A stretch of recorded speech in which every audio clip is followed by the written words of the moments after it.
तो सचिन जी मैं आपके पास आता हूं और शुरुआत करता हूं, क्योंकि सबका लक्ष्य जीवन में घर चलाना है तो धन की आवश्यकता भी है। और धन की जब आवश्यकता है तो ये ज़रा बताएं, ईश्वर का नाम लेते हुए भगवान की पूजा करेंगे, लेकिन ऐसे कौन कौन से अचूक उपाय हो सकते हैं जो धन प्राप्ति में मदद करें? जी देखिए राम जी, सबसे पहले तो बता दूं कि भगवान कृष्ण का जो जन्मोत्सव है भाद्रपद मास कृष्ण पक्ष अष्टमी तिथि रोहिणी नक्षत्र और वृषभ लग्न में हुआ था और बुधवार के दिन हुआ था।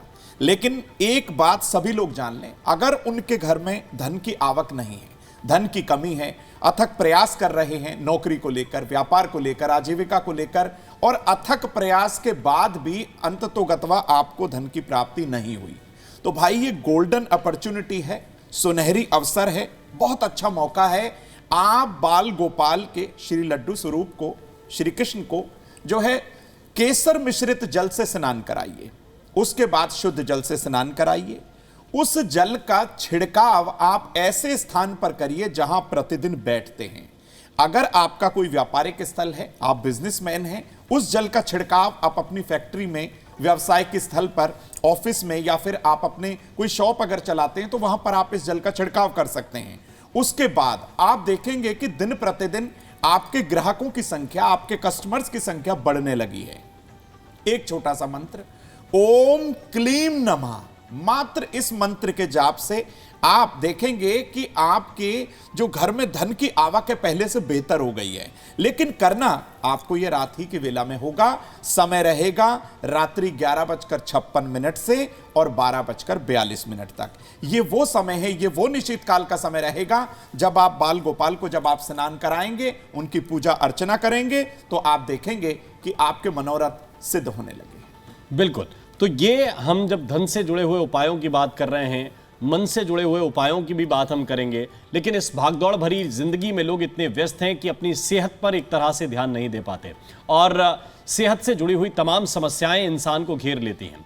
इनमें इस वक्त में एक तरह से हम कहें कि ऐसे में कौन से उपाय ऐसे किए जा सकते हैं जिससे सेहत से जुड़ी हुई समस्याएं दूर हो जाएं और जीवन सेहतमंद हो जाए? तो प्रतीक जी, एक धन की बात हुई, दूसरा स्वास्थ्य कैसे ठीक रहे, क्योंकि बहुत से परिवारों का ये संकट है कि किसी के परिवार में कोई समस्या है, कोई दूसरी समस्या है, लेकिन अगर सेहत से जुड़ी हुई समस्या है तो उसका मन भी नहीं लग रहा है और धन भी व्यर्थ जा रहा है। देखिए, अगर स्वास्थ्य से संबंधित कोई भी समस्या होती है तो सर्वप्रथम आप, क्योंकि पहला जो रोग है वो मन को आता है, फिर तन को लगता है, तो मन से मजबूत होना बहुत ज़रूरी है। उसके लिए चंद्रमा को मजबूत करना बहुत ज़रूरी है। तो आज के दिन सफ़ेद चीज़ों का दान, चाहे वो दूध, दही, कुछ भी हो, 5 साल से छोटे बालक को जो सुपात्र हो, यहाँ सबसे बड़ी इंपॉर्टेंट चीज़ है सुपात्र हो। ये नहीं कि आप अपने घर में ही किसी को दे दें, आप जाइए बाहर घर से निकल के उसको ये दान दीजिए। सबसे पहले जब आप मन से मजबूत होंगे तो यकीन मानिए छोटी मोटी तन की समस्या लगेगी ही नहीं। अब कोई बड़ी समस्या होती है तो उसके लिए क्या उपाय करें? सर्वप्रथम आज के दिन, जिसको मैं बार बार कह रहा हूँ, श्री कृष्ण का प्रकाट्य दिवस है, तो मोर पंख घर में स्थापित करिए लाकर।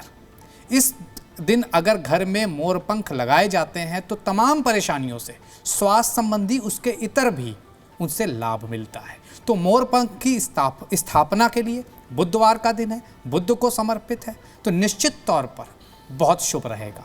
अब कुछ एक दो चीज़ें ऐसी जो हर कोई करना चाहता है, जैसे कि गीता के 16वें अध्याय का पाठ कर लीजिए, जो कि निश्चित तौर पर स्वास्थ्य के लिए लाभकारी माना गया है।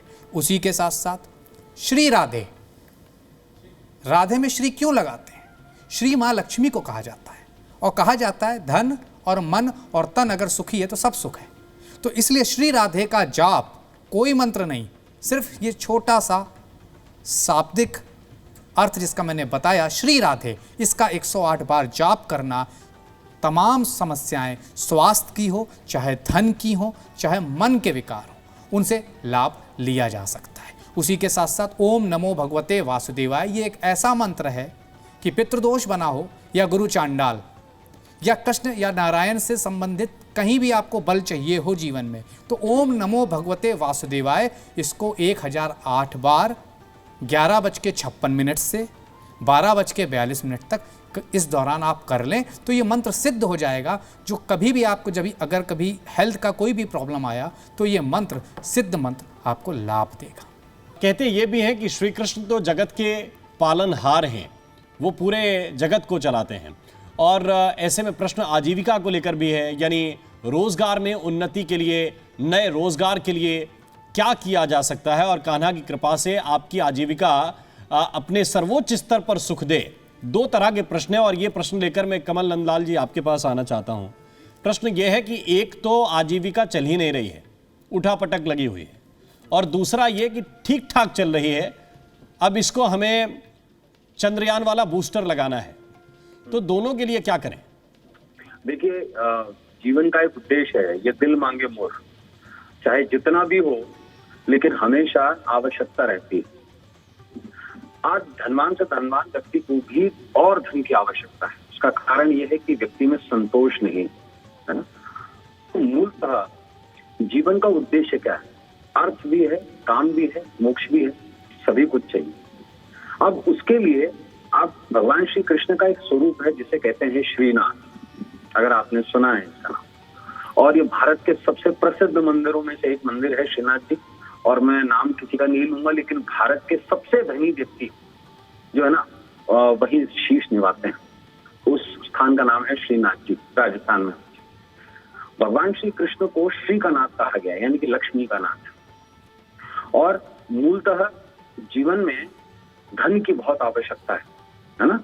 जैसे कहावत ये भी है ना कि पैसा खुदा तो नहीं है लेकिन खुदा से कुछ कम भी नहीं है, तो इसलिए पैसे की बहुत महत्वता है, बहुत बड़ी महत्वता है। बिल्कुल करिश्मा जी, एक बात और कही जाती है कि भगवान के पास तो हर पीड़ा का निदान होता है। तो अगर कोई किसी रोग से पीड़ित है, हालांकि हमने सेहत की बात की थी प्रतीक जी से, लेकिन अगर तमाम इलाज के बाद भी कोई रोग इतना असाध्य है जो ठीक नहीं हो रहा है, और कई बार तो कहते हैं कि जिसको कहते हैं कि आप डॉक्टर भी जवाब दे चुके हैं कि आप सेवा कीजिए मरीज की, लेकिन फिर भी थोड़ा सा ठीक रहे, सेहत थोड़ा दिन और साथ दे, तो उसके लिए क्या उपाय किया जा सकता है? देखिए, जब भी हम भगवान श्री कृष्ण जी की बात करते हैं तो इनको इच्छा पूर्ति देवता कहा जाता है, यानी कि सारी इच्छाएं पूरी करने वाले। अब यहाँ पे आप सिर्फ एक चीज़ को नोटिस कीजिएगा, हम हर एक देवी देवता की पूजा करते हैं, मगर हम भगवान श्री कृष्ण जी की जब पूजा करते हैं तो उनके हर एक आयु की पूजा करते हैं, चाहे वो बाल गोपाल हैं, चाहे वो युवावस्था है, या फिर उनका बड़ा स्वरूप है, तो कहीं ना कहीं हम उनके हर एक रूप की पूजा आराधना करते हैं। अगर बच्चों की तबीयत खराब रहती है तो भगवान गोपाल जी की पूजा आराधना करना, उनको पंचामृत जो है वो खिला करके और साथ साथ बच्चों को भोग लगाना, बच्चों को खिलाना बहुत खास रहता है प्रसाद के रूप में। वो एक तरह से अमृत का ही काम करेगा। पहले आप भगवान लड्डू गोपाल जी को जो है पंचामृत का भोग लगाएं, फिर बच्चों को वो प्रसाद के रूप में ग्रहण कराएं, तो बच्चे अपने आप में ठीक होंगे। माताओं की बहुत परेशानी होती है कि हमारे बच्चों का स्वास्थ्य अक्सर बिगड़ जाता है, ठीक ही नहीं रहता। तो ये सबसे जो इंपॉर्टेंट उपाय है ये तो आप अपने बच्चों के लिए कर सकते हैं। इसके अलावा जिन लोगों का स्वास्थ्य अचानक बिगड़ता है, या जैसे कि अभी आपने कहा कि बिल्कुल ही आपका स्वास्थ्य जवाब दे चुका है कि ठीक होने ही नहीं वाला, तो उसके बाद भी हम क्या कर सकते हैं? मेडिकेशन काम ही नहीं कर रही है, तो एक मैं 8 शब्दों का आपको मंत्र बता रही हूँ। ओम गोविंदाय नमः, ओम गोविंदाय नमः। ये इच्छा के लिए, कोई भी आपकी इच्छा है, चाहे वो स्वास्थ्य से संबंधित, चाहे वो धन से संबंधित, चाहे वो आपके प्रेम से संबंधित, कोई भी इच्छा पूर्ति के लिए ये मंत्र बहुत कारगर रहेगा। तो इस 8 अक्षर के मंत्रों का आप अवश्य जप करें, 108 बार करें, नहीं तो जितनी मर्जी बार आप कर सकते हैं उतनी मर्जी बार करें, क्योंकि जो नंबर होता है, जो हम जितनी बार करते हैं रिसाइटेशन, उसकी कोई ऐसा ज़रूरी नहीं है कि उतनी बार करें। जितनी बार आप भगवान का नाम लेंगे उतनी बार आपके लिए अच्छा है।